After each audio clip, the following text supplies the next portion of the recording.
Olá, meu nome é Rafael.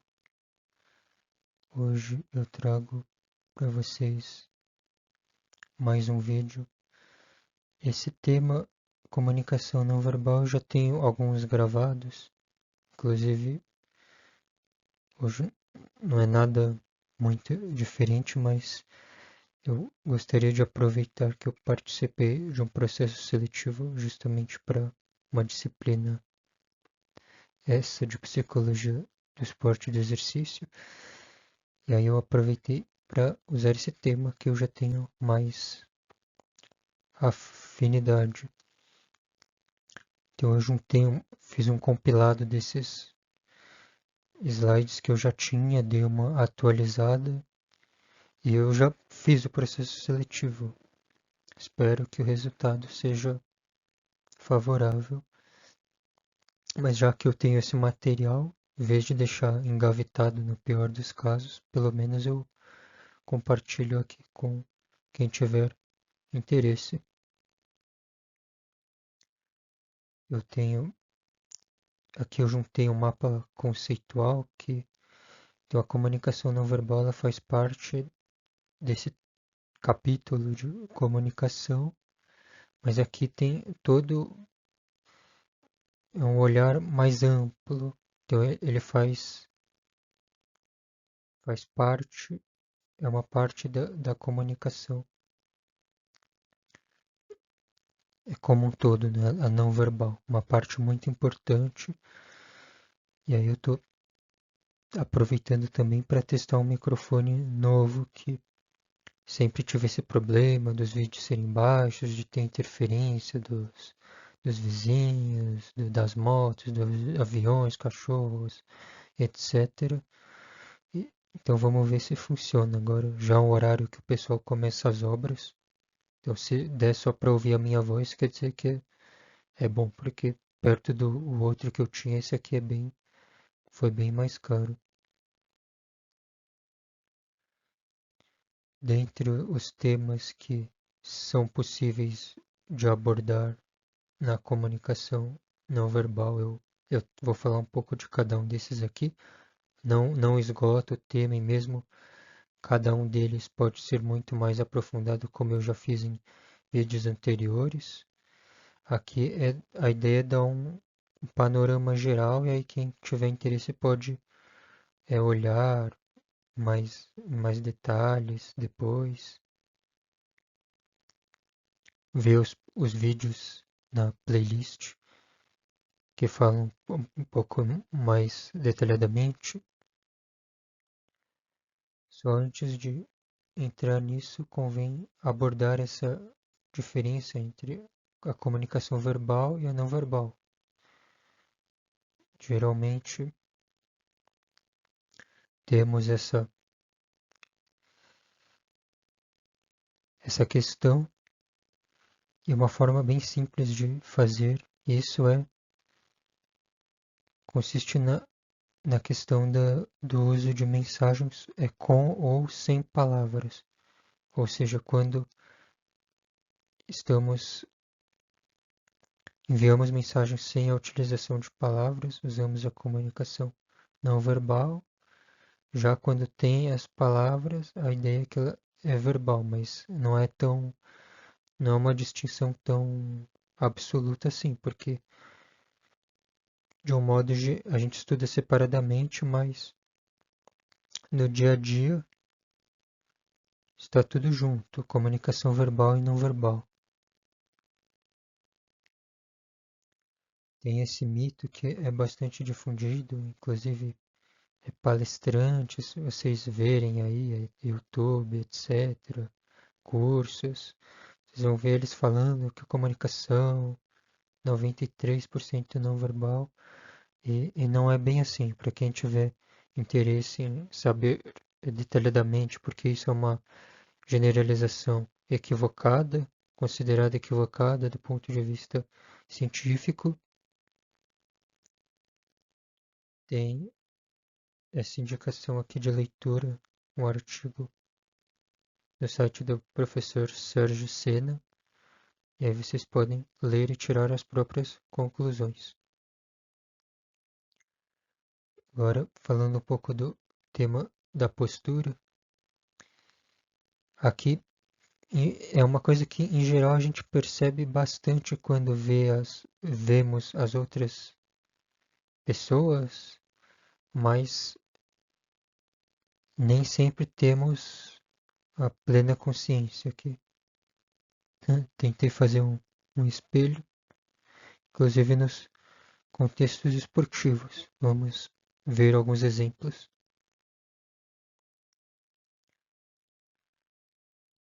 Quem lembra do famoso 7-1 Brasil e Alemanha 2014? Aqui, sim, já é no final, tá normal, vai ficar triste, mas eu lembro, eu assisti a partida, não assisti replay, fiquei vendo de novo, mas eu lembro muito bem que no dia quando eu já estava 3-0, já tinha jogador começando a chorar, ficando assim com postura mais para baixo. Ou seja, isso no contexto esportivo o adversário interpreta e aproveita para ir para cima. E foi um massacre, como boa parte de nós lembra. E isso é algo universal, a postura, de acordo com o contexto em que estamos. Esse é um estudo do David Matsumoto. Então aqui é um atleta com deficiência visual. E aqui, isso, e na esquerda, um atleta sem deficiência visual.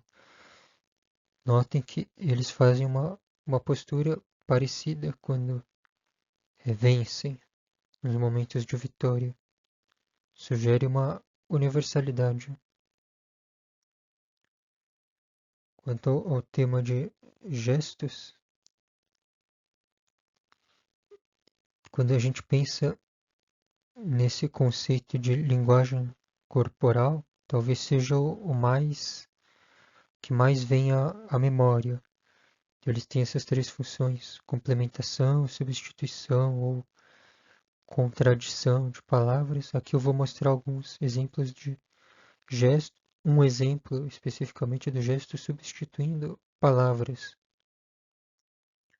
Esse exemplo pouco triste do racismo do futebol, então quem acompanha minimamente já deve ter visto quando tem Libertadores, Copa Sul-Americana, por exemplo, Brasil versus Argentina ou outro time sul-americano, sempre tem algum torcedor do outro time que vai provocar dessa forma. Não precisa nem falar que ele está imitando um certo animal de forma fazendo uma alusão aos brasileiros que seriam, né, esses, enfim, né, não precisa entrar em muitos detalhes. Então, os gestos podem ser usados para o bem ou para o mal, como é neste caso. Esse aqui,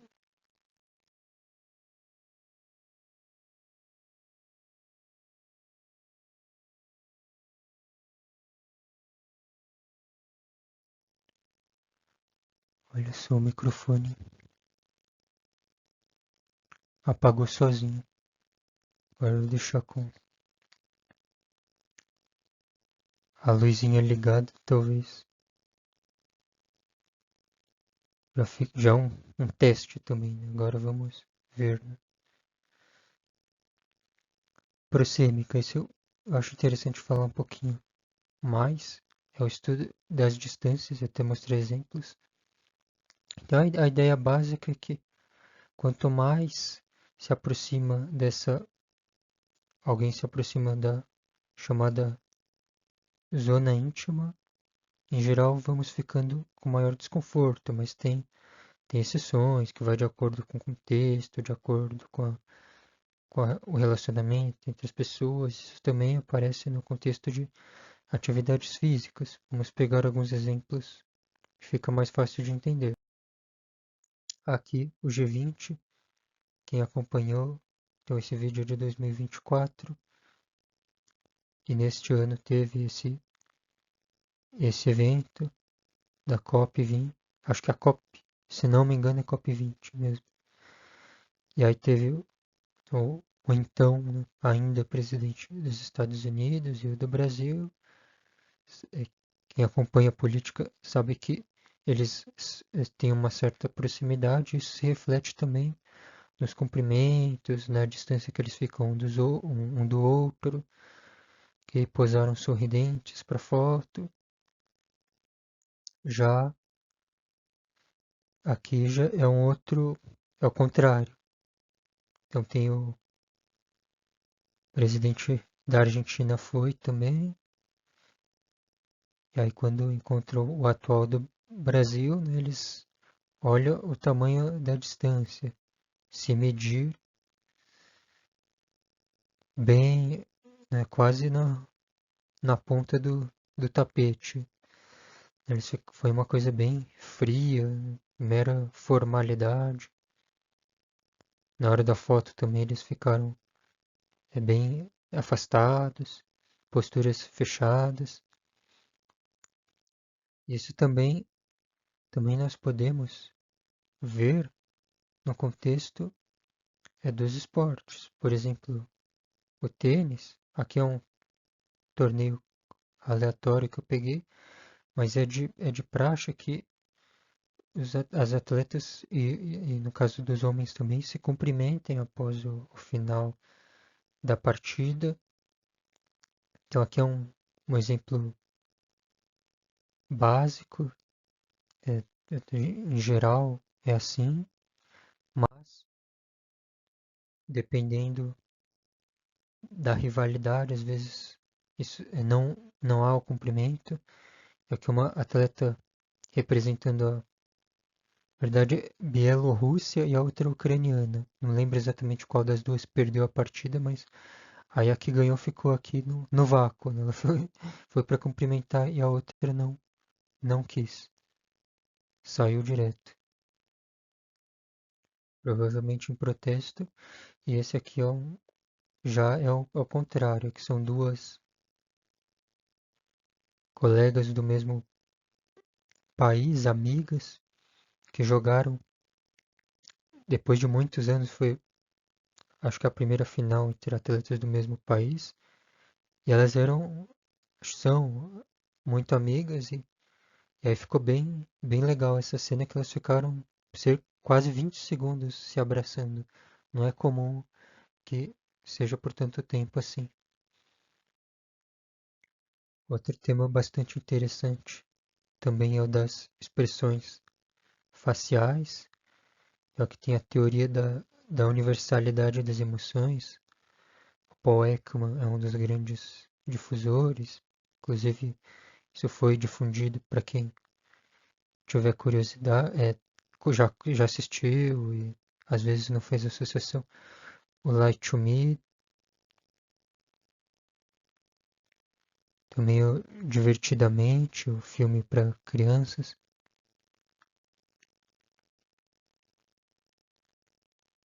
da Disney. E aqui tem as 7 emoções primárias, o medo, cada uma tem uma configuração facial, e aí dá para gravar.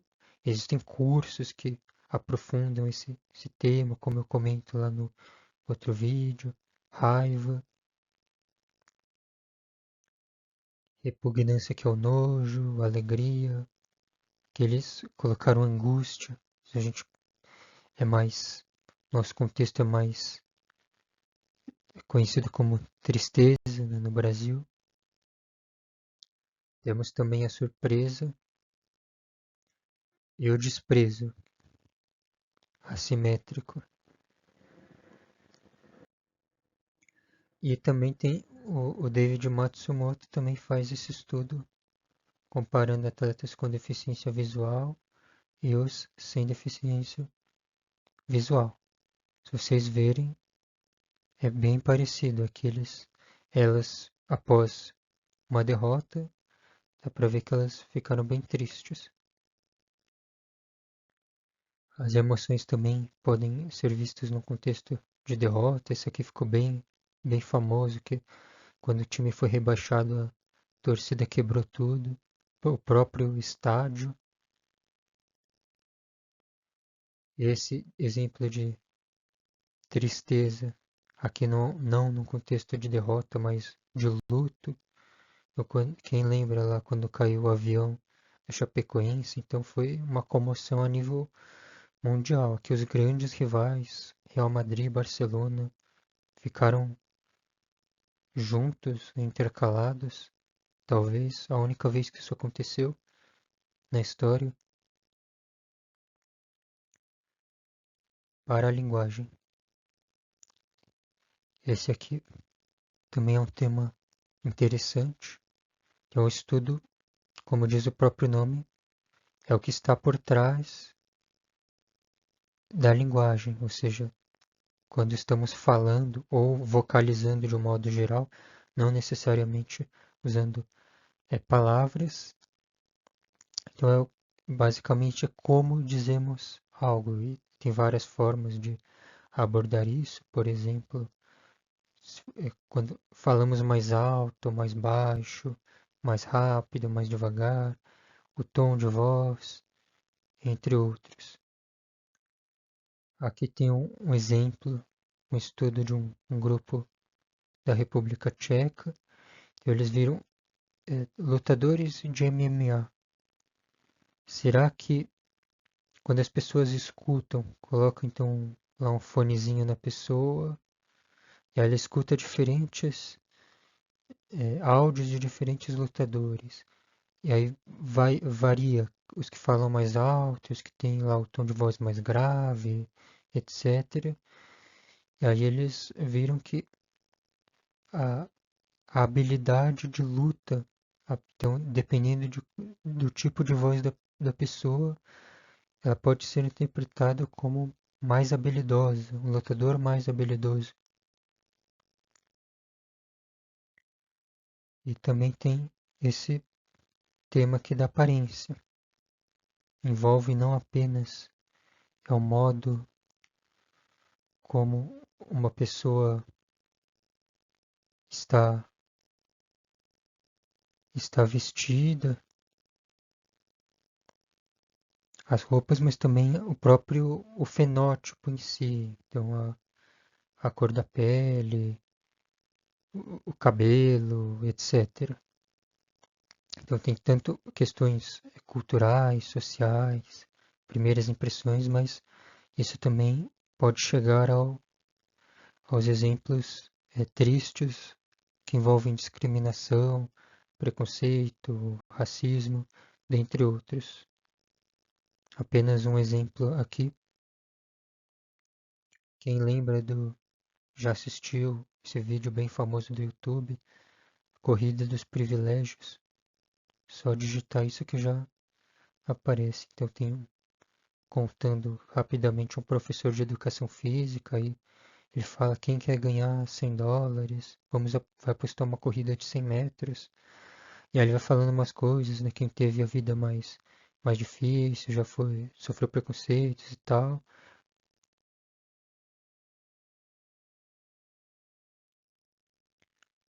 Aí fica para trás, vai ficando para trás, né, quem sofreu mais eventos aí desfavoráveis e os outros vão andando e, enfim, eu tô contando tudo. Depois vocês assistam para tirar as próprias conclusões. E para concluir, eu trago esse exemplo aqui também de 2024, bastante repercussão. Só para ter uma ideia, o time estava ganhando mais ou menos aos 45 minutos do segundo tempo, então 90, né, que normalmente aparece, os 90 minutos, e aí o treinador ia colocar o Marcelo, quem conhece, né, ele é bem famoso, e até dá para fazer uma análise não verbal, né, um gesto sugerindo companheirismo, mas aí o atleta fala alguma coisa pro técnico que ele ele não gostou, né? E aí não tem microfone para ter certeza do que foi dito, tem várias especulações, enfim.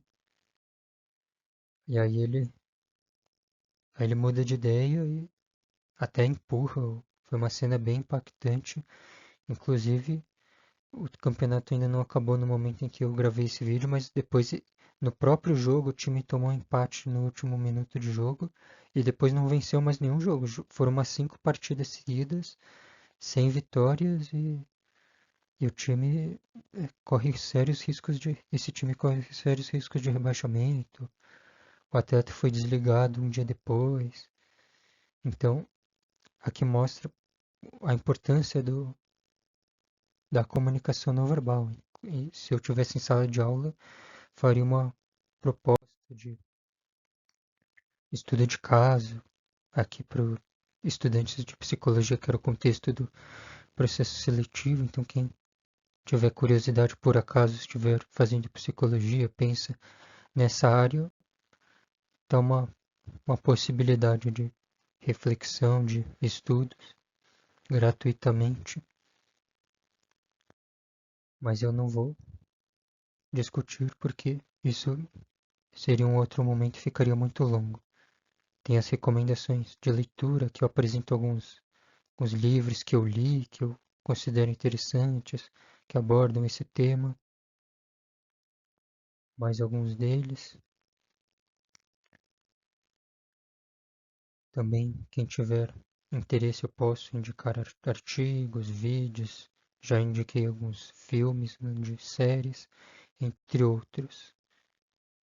Então eu agradeço, fico à disposição. Quem tiver interesse, tem as redes sociais ou os próprios comentários aqui do YouTube. Muito obrigado.